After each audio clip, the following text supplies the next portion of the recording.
Mko tayari? Thank you. Dear Kenyans, you are aware of the political developments in our country. We are standing at a point of economic, political, and social nosedive as a nation. As a country, we, the people of Kenya, are being treated by William Ruto as less Kenyans at any given moment.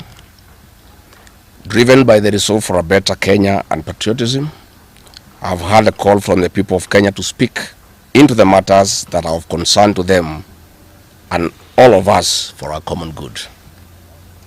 On the 7th of July 2025, during the 35th anniversary of Sabasaba, Kenyans from all walks of life led by Gen Zs and armed and peaceful went to the streets. This is not the first demonstration that has happened in Kenya this year where lives have been lost and property destroyed. Unbeknown to these peaceful demonstrators, the tired regime of Ruto had a well-organized state-sponsored militia in cohort with the police and other state security agencies to maim, kill and destroy property and blame it on the Kikuyu community and specific leaders who are perceived unfriendly to this killer regime.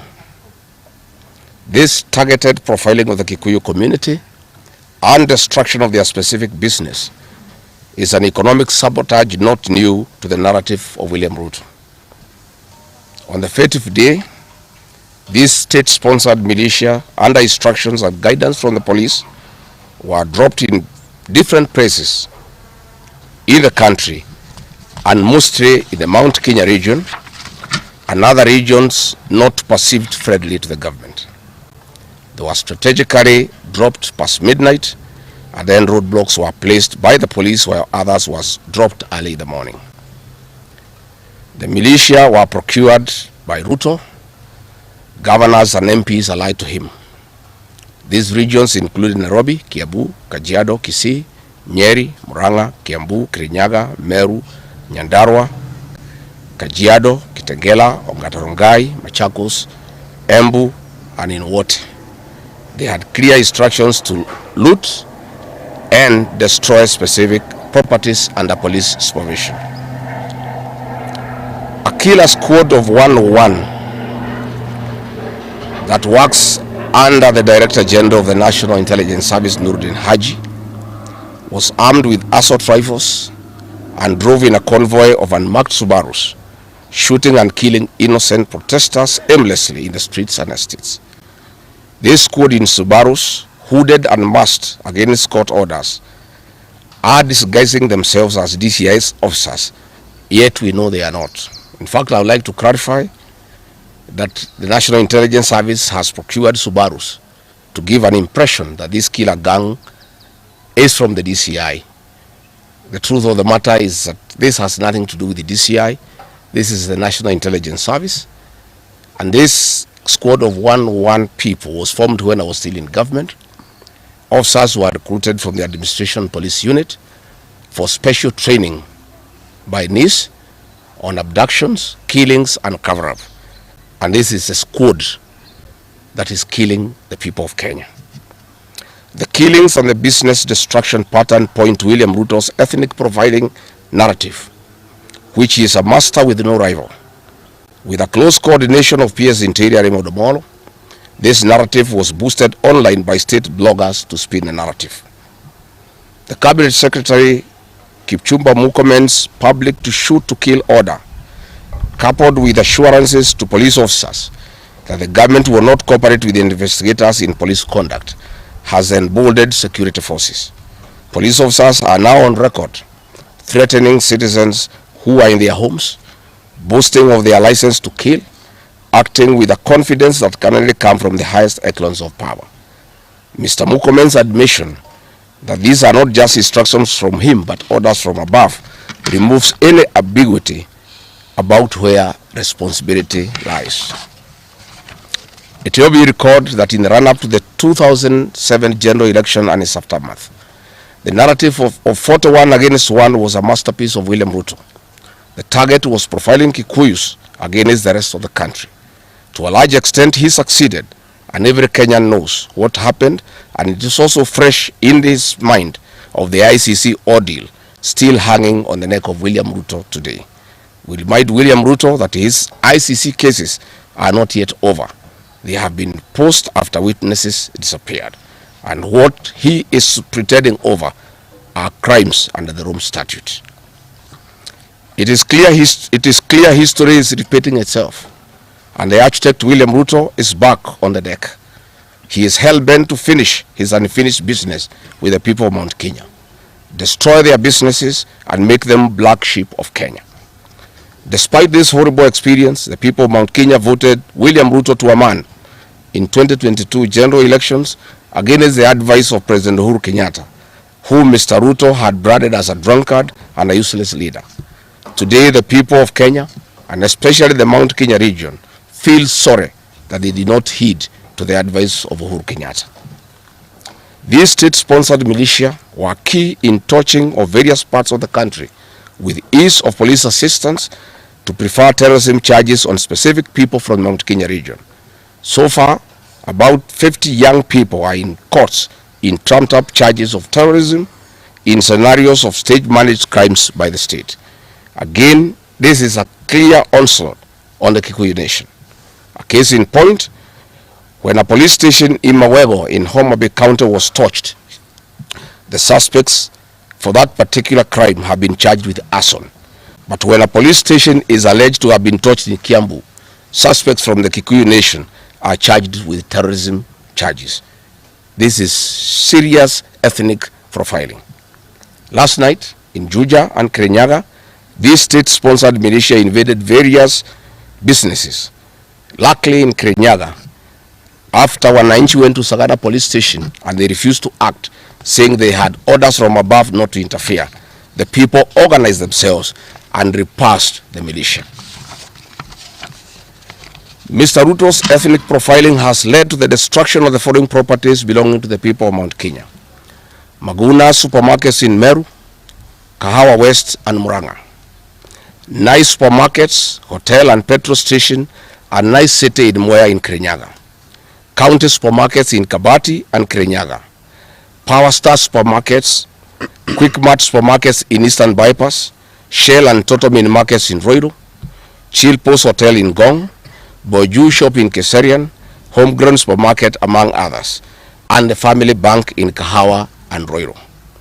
Notably, in Meru, these state-sponsored militia tried to attack Meru Dairy Processing Plant and were repulsed by workers. In Nyeri, they further tried to attack Wakulima Dairy in Mukurweini, and the attack failed. We urge our businesses to heighten security surveillance on their business premises and production lines, especially the KTDA, coffee factories, milk processing factories, among others. We take note that in Meru, on Sunday the 6th of July, at an event attended by CS Kipchumba Murkomen, the MP for Bori, Mugambire Dikire, indicated that a supermarket would be attacked the following day.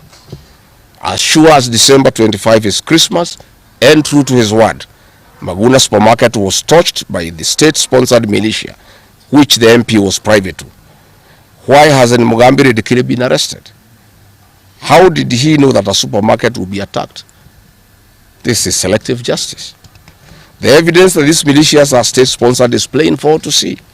Videos circulating widely show police officers not merely failing to intervene, but actively transporting armed groups who proceed to unleash destruction with apparent impunity.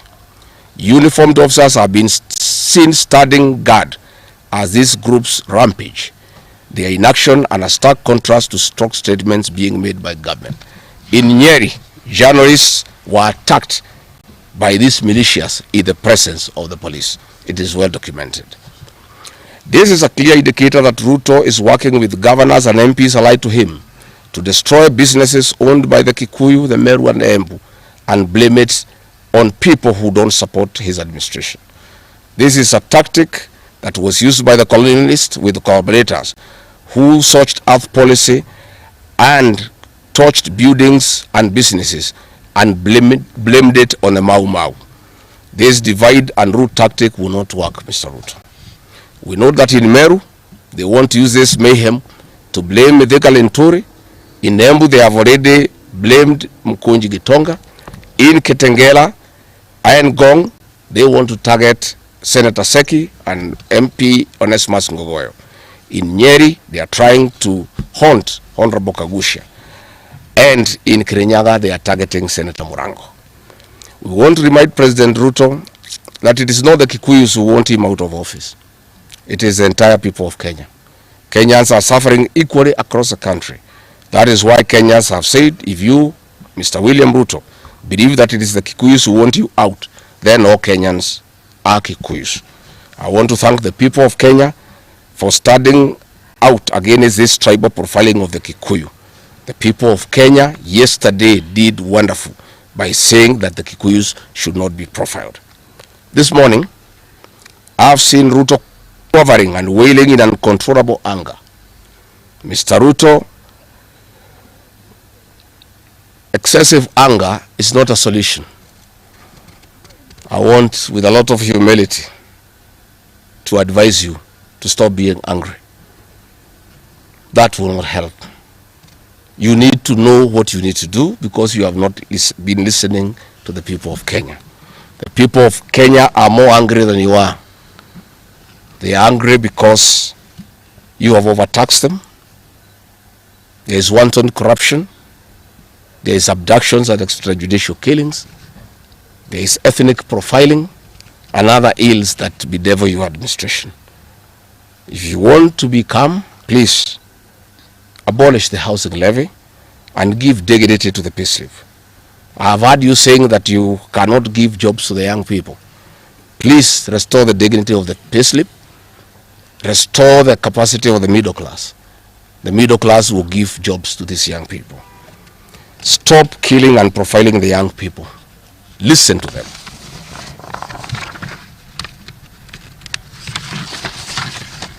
Stop abductions and extrajudicial killings.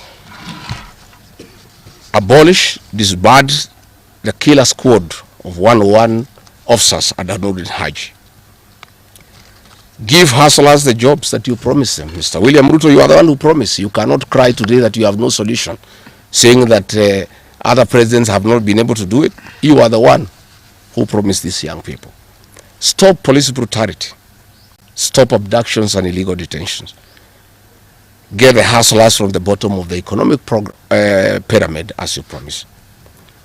Yes, Mr. President, we agree there were other presidents before you, as you have rightly stated, and true, they never went through what you are experiencing today. May it please you to know that the reason why Kenyans rarely had problems with them, Mwai Kibaki and Uhuru Kenyatta were guided by the Constitution and the rule of law.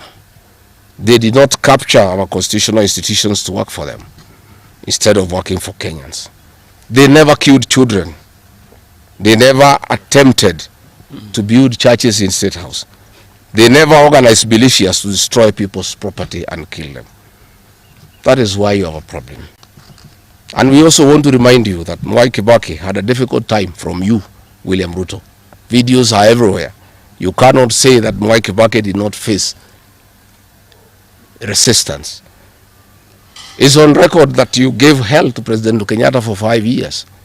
So it is hypocritical for you to allege that Mwai Kibaki and Uhuru Kenyatta had a very easy time. Most of the problems Mwai Kibaki and Uhuru Kenyatta had came from yourself, and it's on record. We want to advise you that the one-term movement is not getting you out of power outside the Constitution. Mr. President, nobody wants to throw you. Nobody wants to overthrow your government. Nobody wants you out of power through unconstitutional means. Mr. President, I and the people we work with are on record. We want you to remove you from State House through the ballot in 2027. This narrative you are creating that there is an attempt to overthrow your government is for you to have the opportunity to use the Terrorism Act to profile communities and to persecute leaders who are opposed to your administration. Please relax. We want you to serve your one term. Nobody wants you out of government, and constitutionally, nobody has any plan to overthrow your administration, Mr. President. We want to face you on the ballot in August 2027. So just relax and stop crying wolf that anybody wants you out of office unconstitutionally. There is no leader here who is planning a coup, and none has the capacity, and nobody is interested. The leaders in this country, and indeed 95% of the Kenyan population, want to humiliate you at the ballot. They will relish that moment. None of them would want you to go out through any other method, unless, of course, you decided to resign on your own volition. So please stop creating this narrative. This narrative is to enable you to use anti-terrorism law to persecute leaders and to persecute the Kikuyu community. If you speak out online, Mr. President, you want to use the Terrorism Act to harass people. If you dare challenge your administration, you want to use the Terrorism Act to deal with people who are opposed to your administration. My fellow Kenyans, let us not be deceived. William Ruto has stripped away even the pretense of democracy. What we are witnessing is not the rule of law, but the rule of fear. This is not the behavior of a government that serves its people. This is a machinery of outright dictatorship. Finally, I want to announce to the people of Kenya that tonight I will be traveling to the United States of America to talk to the Kenyans in diaspora and the international community about the state of the nation. I would have wanted to stay in the country at this very difficult time when our people are under siege, but I have engagements that I'm not able to postpone. I've been threatened by people close to William Ruto, who called some of my people today, that they will want to stop me from leaving the country. I have no problem. If you want to come and arrest me at the airport, as you are threatening us, you can go ahead. I don't have a problem. You cannot sell fear to us. You know, even if you sold us fear, we cannot buy. You know, and therefore, as I'm out of the country, unless I'm stopped from going, and if I'm stopped from going, I'm still okay. I'll be here because this is my country.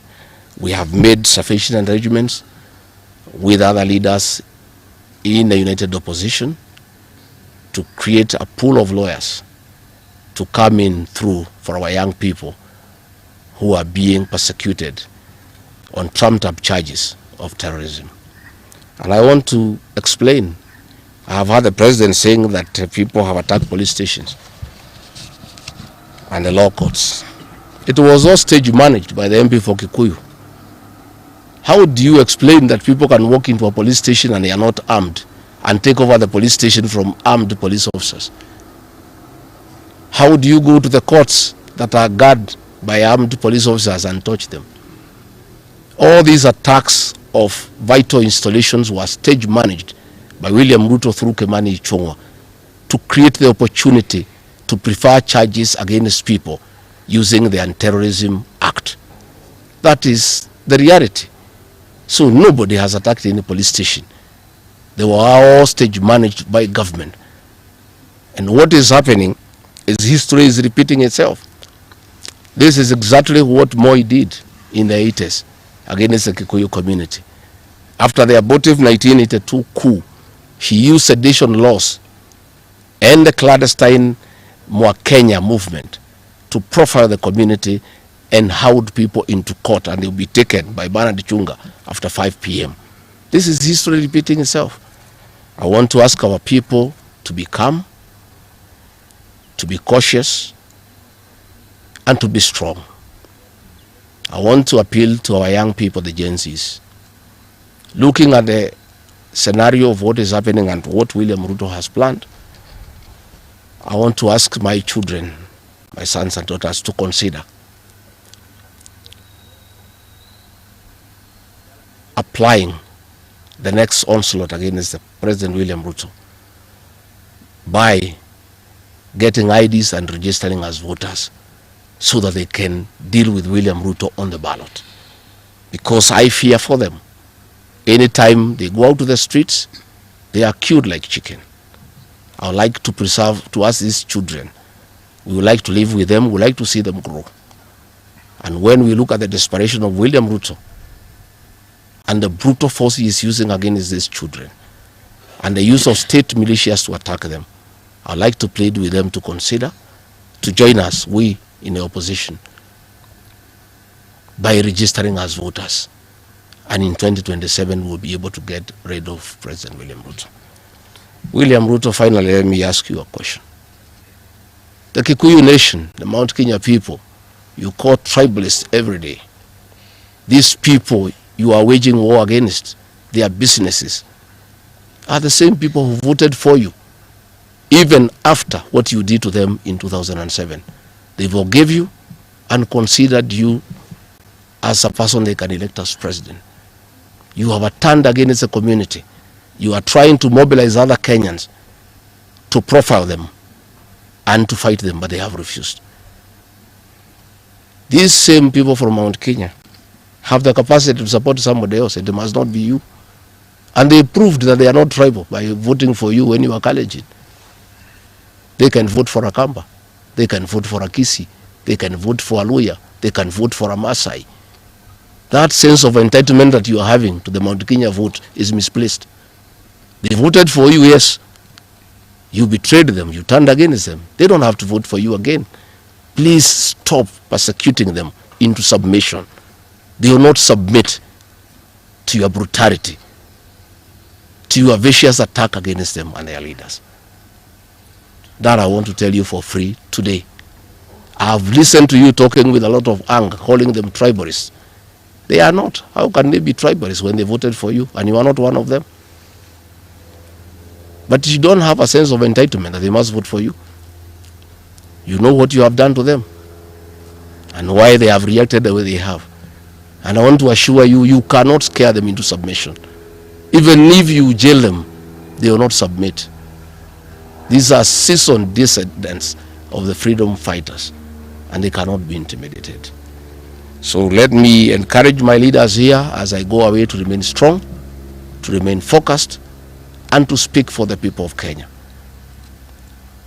I am I have a lot of gratitude to the Honorable Stephen Kalonzo Musyoka and Eugene Wamalwa, who have been in court the whole of yesterday and today, standing strong and defending our young people who have been framed and charged with treason.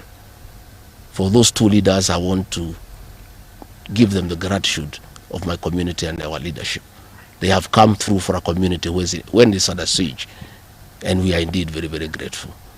I want to ask our leaders here to be vigilant and to continue speaking out to the people of Kenya. Should the situation get out of hand and I need to cut my trip short and come back to join the other leaders in defending our people and speaking for them, I will gladly do so. Thank you very much.